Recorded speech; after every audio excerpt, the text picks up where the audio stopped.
siang anak-anak. Siang. Apa kabar kalian semua? Baik. Baik, silakan untuk ketua kelas menerangkan doa terlebih dahulu pimpinan kami. Baik, selamat siang Ibu dan teman-teman sekalian. Sebelum kita mulai pelajaran ini, mari kita berdoa. Berdoa dimulai.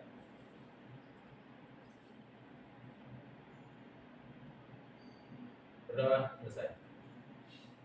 Baik, terima kasih ketua kelas.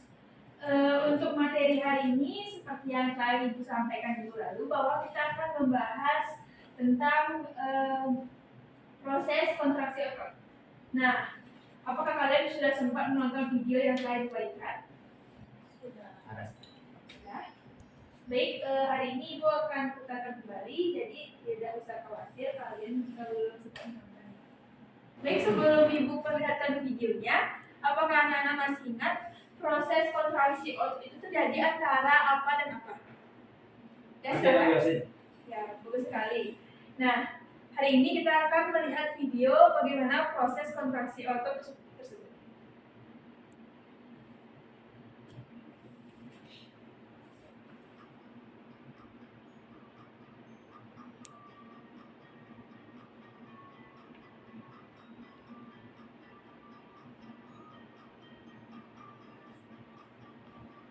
Kita menggunakan otot untuk kegiatan sehari-hari.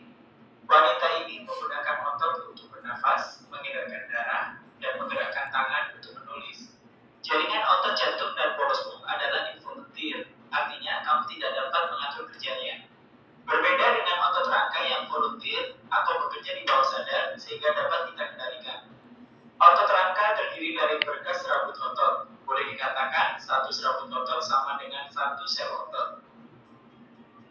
Otot akan berkontraksi atau relaksasi bila mendapat sinyal dari sistem saraf. Neuromuscular junction adalah tempat pergantian sinyal. Disinilah tempat akson terminal dari saraf dan serabut otot terhubung.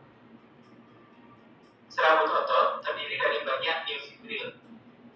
Sebuah miofibril terdiri dari unit kontraksi yang disebut sarkomer. Sarkomer terletak berdekatan satu sama lain.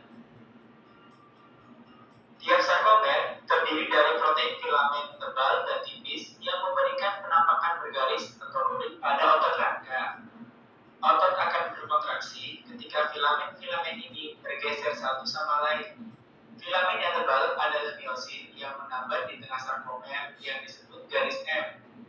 Sedangkan filamen yang tipis terdiri dari protein aktin yang menambat pada ujung sarkomer yang disebut garis Z. Karena filamen aktin menambat pada garis Z atau ujung sarkomer, sarkomer akan memendek dari dua sisi ketika filamen aktin bergeser sepanjang filamen miosin. Walau dikatakan pergeseran filamen, namun yang sebenarnya terjadi adalah filamen miosin menarik filamen aktin. Jembatan silang dari miosin akan menempel pada aktin dan menariknya untuk bergerak. Mekanisme ini disebut mekanisme pergeseran filamen pada kontraksi otot. Perhatikan baik-baik bahwa ketika sarkomer memendek, tidak terjadi perubahan panjang pada filamen aktin maupun miosin. Sebuah kontraksi dimulai ketika ikatan ATP dihidrolisis menjadi ADP dan fosfat organik. Hal ini membuat kepala miosin berdiri dan menempel pada sisi ikatan aktin, sehingga terbentuk jembatan silang. Setelah menempel, kepala miosin akan menarik aktin ke arah garis M sehingga sarkomer memendek. Kekuatan menarik ini dihasilkan dari pelepasan ADP dan fosfat organik. Miosin akan tetap menempel pada sisi ikatan aktin sampai terdapat molekul ATP yang baru. Miosin yang telah lepas dapat melanjutkan ke siklus kontraksi selanjutnya atau lepas sepenuhnya sehingga otot dapat berelaksasi. Kontraksi otot sebenarnya diatur oleh ion kalsium. Pada filamen aktin terdapat protein pengatur yang disebut troponin dan tropomiosin. Ketika otot rileks, tropomiosin menutup sisi ikatan aktin sehingga miosin tidak dapat menempel. Ketika kadar ion kalsium tinggi dan terdapat ATP, ion kalsium akan berikatan dengan troponin. Ikatan ini akan membuat posisi tropomiosin berubah sehingga sisi ikatan aktin akan terbuka. Sisi ikatan aktin yang telah terbuka membuat miosin dapat menempel pada aktin dan membentuk jembatan silang. mekanisme. Ion ini dilepaskan akibat dari respon sinyal saraf yang memerintahkan sel otot untuk berkontraksi. Molekul neurotransmitter dilepaskan dari saraf dan berikatan dengan reseptor. Impuls listrik akan menuju ke bagian bawah dari tubulus T dan akan membuka penyimpanan kalsium. Ion kalsium akan mengalir menuju miofibril, di mana mereka akan memicu kontraksi otot. Karena aktin dan miosit bergeser satu sama lain, sehingga garis Z mendekati garis M, membuat seluruh sarkomer akan memendek. Karena sarkomer pada miofibril memendek atau berkontraksi, seluruh serabut otot akan memendek. Ketika semua serabut otot berkontraksi secara serentak, jaringan otot dapat menghasilkan gaya yang cukup untuk menggerakkan tubuh kita, sehingga kita dapat menulis.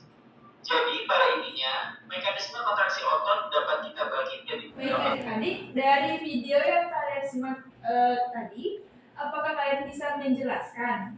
Ada dua tipe otot, yaitu volunteer dan involunteer. Nah, apakah kalian bisa menjelaskan apa itu otot yang involunteer dan contohnya? Otot involunteer itu adalah jenis otot yang berkontraksi secara tidak sadar. Ya, contohnya. Contohnya itu jatuh. Bagus sekali Ahmad. Selanjutnya kebalikannya itu volunteer, mungkin bisa dijelaskan? Involunteer yang terjadi ya secara sadar. Ya contohnya kayak gerakan tangan.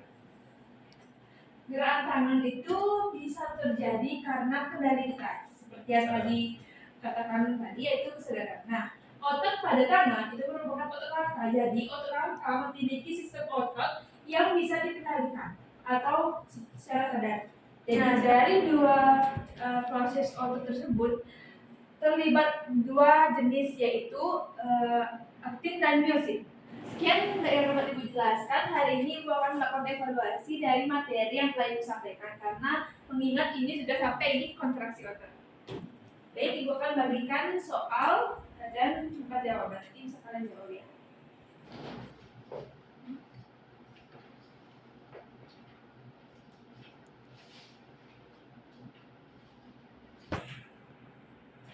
Baik, evaluasi tersebut dikerjakan secara mandiri, di mana nanti jawabannya akan dikumpul pada Ibu ya. Untuk waktu estimasi selama 30 menit. Silakan mulai dikerjakan. Masa sih?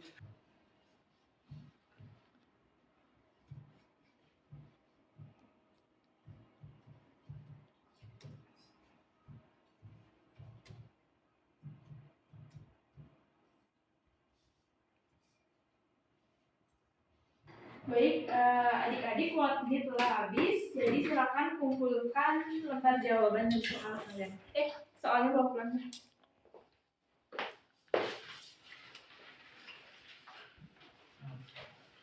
Terima kasih.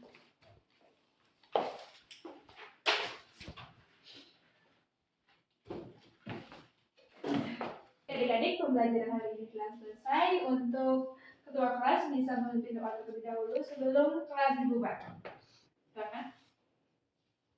Selamat siang, Ibu dan teman-teman sekalian. Sebelum kita menutup pembelajaran hari ini, mari kita berdoa. Berdoa dimulai.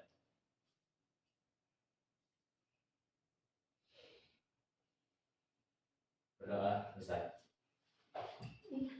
Terima kasih adik-adik untuk hari ini. Ingat belajar lebih giat lagi untuk tes sudah bagus. Terima kasih.